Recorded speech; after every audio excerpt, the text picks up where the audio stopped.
ये है जीना। अगर पैदा हो गए तो जीना क्या है? शौक है या मजबूरी? जब तक ऊपर वाला नहीं बुलाएगा जीना ही पड़ेगा। शादी ब्याह में घेरे लगा लिए, 2-4 निकल भी आए और आप उनको अपने ही पूछेंगे, है ना? अच्छा, अब जीना पड़ेगा। हमें जीने के लिए क्या चाहिए? खर्चा। क्या चाहिए? खर्चा। खर्चा चाहिए तो हमें क्या चाहिए? पैसा। पैसा चाहिए तो हमें क्या करनी पड़ती है? नौकरी या व्यापार। मजबूरी जीना है, वो जीने के लिए हमें खर्चा, सामान चाहिए, प्रोडक्ट चाहिए, प्रोडक्ट खरीदने के लिए पैसा चाहिए, पैसे के लिए नौकरी करनी पड़ती है या दुकान खोलनी पड़ती है, छोटा मोटा करना पड़ता है।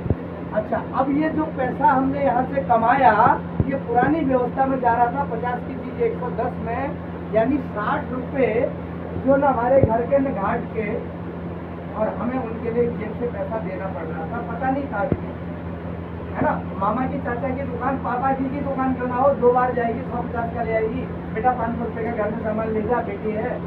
लेकिन क्या हर बार दे देगा? हर बार खरीदने जाओगे पापा की दुकान पर फ्री में लेने, शर्म भी आएगी, वापस भी देना पड़ेगा, हिसाब भी देखना पड़ेगा। तो यहाँ ये न पापा न चाहो न मामा न चाचा, लेकिन हमारे कमाई का आधा से ज़्यादा ये कमा रहे थे।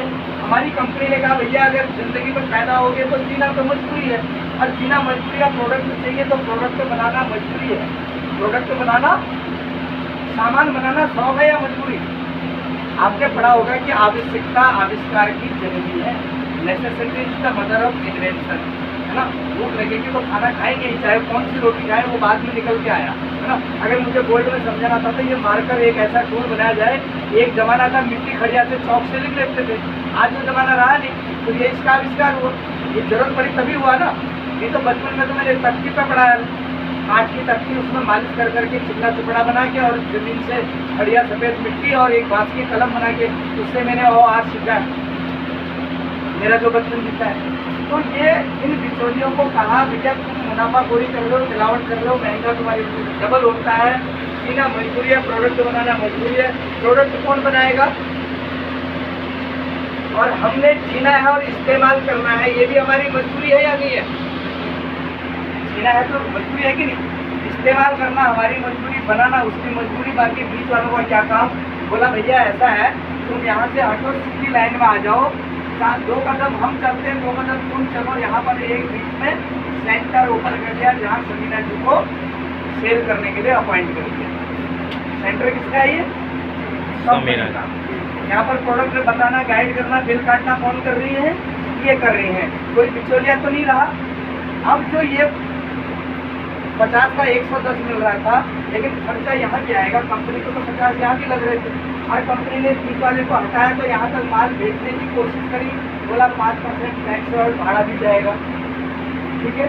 और यहाँ पर 50 से 55 हो गया, ये 55 कंपनी का हो गया, और बाकी जो मार्केट में 100 में से 55% यहाँ चला गया, तो कितने परसेंट बचा? 45% बचा। कंपनी ने कहा कि ये 45% हम सीधे तुमको देंगे। अभी तक सामान खरीदते तो हमें क्या कहते हैं लोग मार्केट में, क्या बोलते हैं?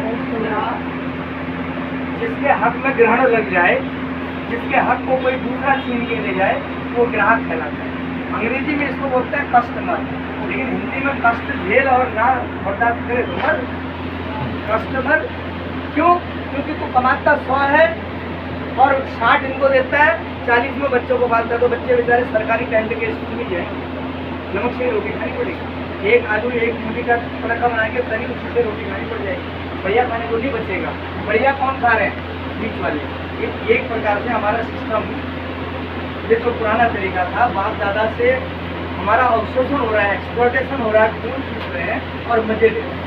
जिनकी आज छोटी दुकानें कल बड़ी होगी, उनका देश विदेश में कारोबार बढ़ गया, उनके बच्चे पढ़ने लगे, उनके पास गाड़ी घोड़े आ गए, उनकी एक के बजाय 4-4 मंजिल मकान बन गए।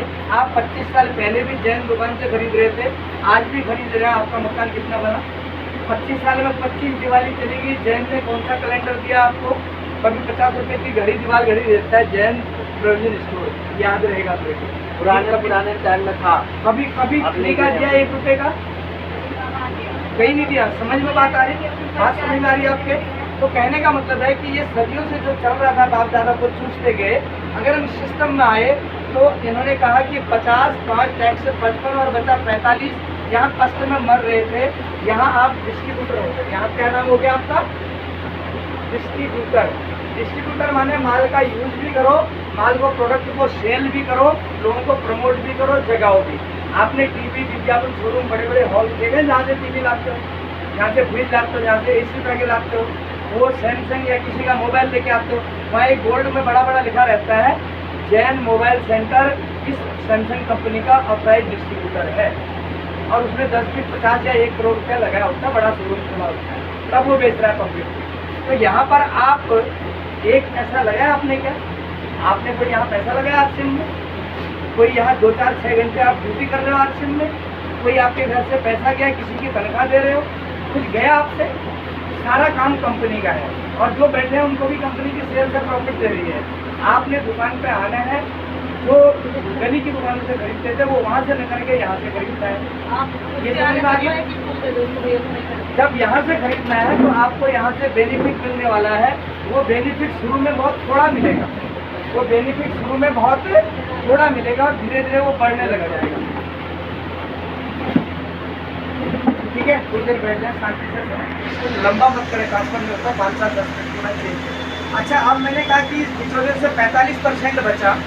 आप मेरी बात समझें, ये 45% आज आरसीएम में ज्वाइन करते ही आपके पास नहीं आएगा, मेरे पास भी नहीं आएगा, बेशक मैं 10 साल से कर